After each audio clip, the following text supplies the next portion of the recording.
নমস্কার বন্ধুরা, তোমাদের সাথে একটা জিনিস শেয়ার করছি। এই যে আমার পেছনে আমি একটা চেয়ারের উপর রয়েছে, আমি দেখাচ্ছি। এই যে চেয়ারটা, এই চেয়ারটা গতকাল নিয়ে এসেছি।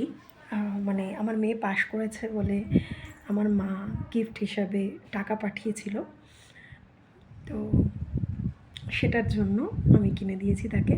কারণ জিনিস দেখো খাইয়ে দিলে শেষ হয়ে যাবে, কিন্তু কোনো একটা স্মৃতি থেকে যায়। আর কয়েকদিন ধরেই মেয়েটা বলছিল যে মা একটুখানি একটা চেয়ার থাকলে খুব ভালো হতো, আমাদের ঘরে তো সেরকম কিছুই নেই। তো ওই চেয়ারটা নিয়ে এসেছি। আর যেহেতু আমি প্রকৃতিকে ভালোবাসি ভীষণ, আর এই জানলার সামনে চেয়ারটা রেখে দেখো এখানে বসে এই যে খোলা হাওয়ায়, আকাশটা যদিও আজকে মেঘলা, বাড়ির সামনেই একটা ফুল গাছ আছে বড়, এই খোলা হাওয়ার মধ্যে পাখির ডাক, এত সুন্দর, কত রকমের পাখি এখানে। যেহেতু রেলগেট রেল লাইনটা সামনে, আর প্রচুর গাছ আছে এখানে আশেপাশে, অনেক ছোট বড় পাখি থাকে। তো সেই পাখির ডাক শুনতে শুনতে সময়টা কিন্তু কখন কেটে যাচ্ছে বুঝতে পারছি না।